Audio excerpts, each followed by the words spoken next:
You've probably seen the late night infomercials selling youth. There are all these skincare products said to reduce or at least slow down the aging process. The one that gets me is the one about crepe skin, probably because I have just recently developed crepe skin. Now, I'm not a vain person. In fact, most people would say I'm the opposite of vain. Um, I'm usually disheveled, the prototype absent minded professor, and I have scary hair. This is a good day right now. But lying in bed alone late at night, trying to sleep, I start to buy into the message. Rationally, I know my wrinkles are a direct product of laughing a lot and living outside exposed to the elements. The truth is, I wouldn't trade those experiences for smooth skin, but it gets me to wondering, what would it be like to live in a world where wrinkles were considered beautiful?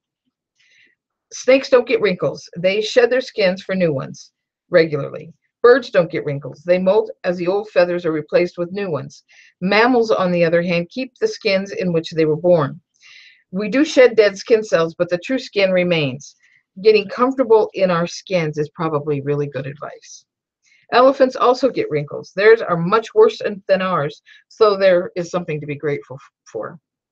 I got a lot of the ideas, but not all of them, for this lecture from a book by William M. Thomas, MD, called What Are Old People For?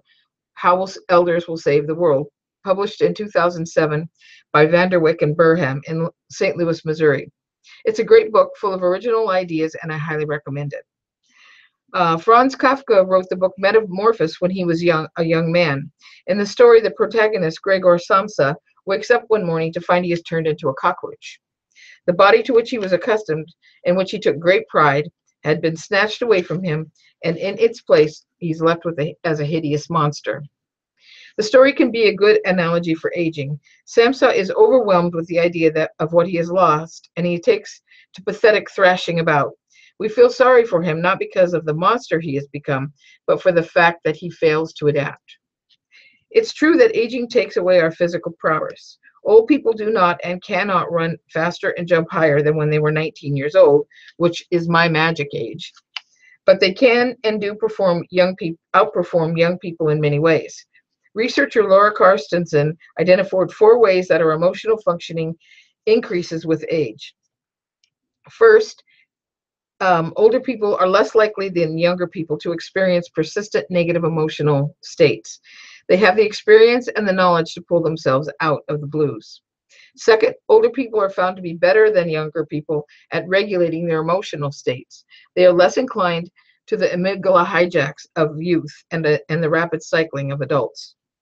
Third, aging allows us a greater complexity of emotional experiences, and we're more able to make subtle discriminations between different emotional states than younger people are.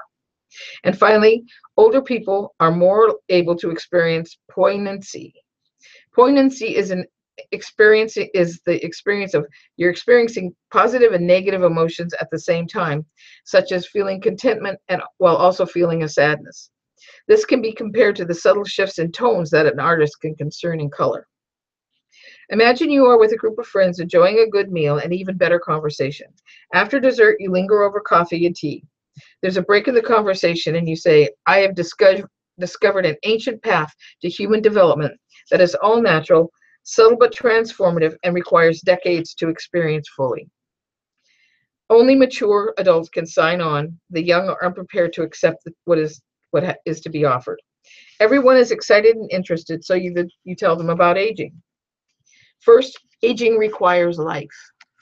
Aging is an active process that requires the force of life, and being alive is a continuing prerequisite for growing old. The challenges of longevity are demanding and persistent. We can't ignore them or escape them if we find them unpleasant. Aging, as Betty Davis once said, isn't for sissies. Given a choice between growing old and remaining young, most people would choose youth. But given a choice between aging and death, most would choose to grow old. Second, aging is natural. It's like breathing. We do it without giving it any thought. Aging is within us and not imposed upon us. And when and how we age is written into our very being. Third, aging is gradual. Unlike the protagonists of Metamorphosis, we don't go to bed as night as young people and wake up the next morning as old people. The process is gradual and rhythmic, much like water on a stone, other than the discovery of my crepe skin, that is. And finally, aging requires maturity. There are many things best reserved for people with the good judgment, gratitude, and emotional maturity that come with age, like grandparenting, for example. Modern culture tells us that adulthood is forever, that old age means inevitable decline, and that perfection is embedded in remaining young.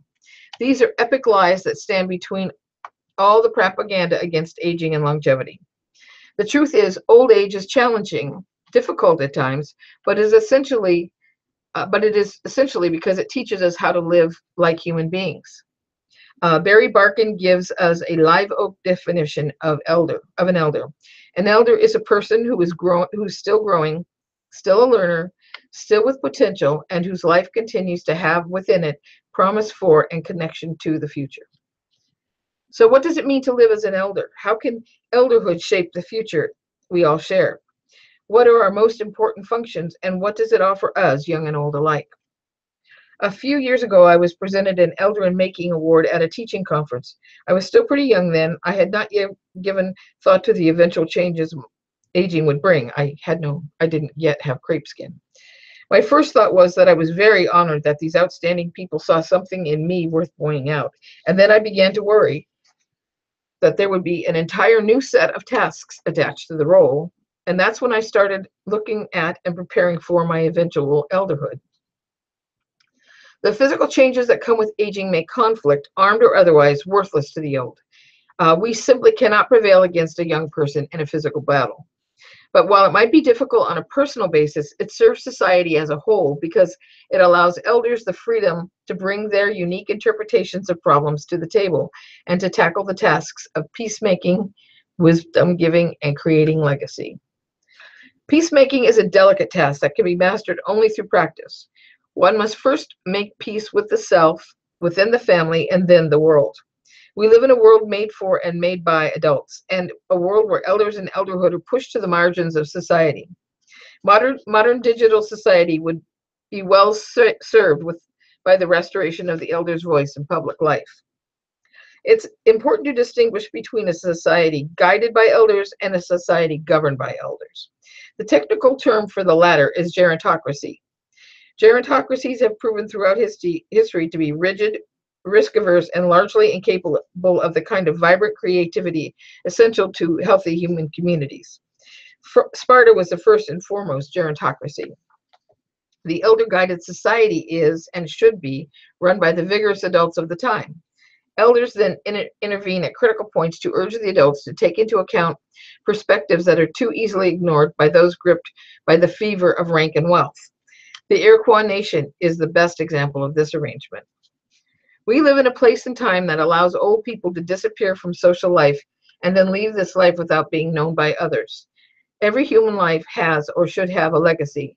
A final task of elderhood is the creation of a legacy that can serve others and later be handed down to those who have not yet been born. To do this in a settled traditional community is an easy task, but it is terribly difficult in a highly mobile post-industrial society. And what are people for? How elders will save the world? Dr. William Thomas suggests that using digitalized technology to collect, store, catalog, and share the teaching stories of elders and to make them available to children and adults around the world. Our current societal view is that of the high cost of caring for elders, the medical costs. What's missing in that view, however, is a proper accounting of what elders contribute to society. Think again of grandmothers.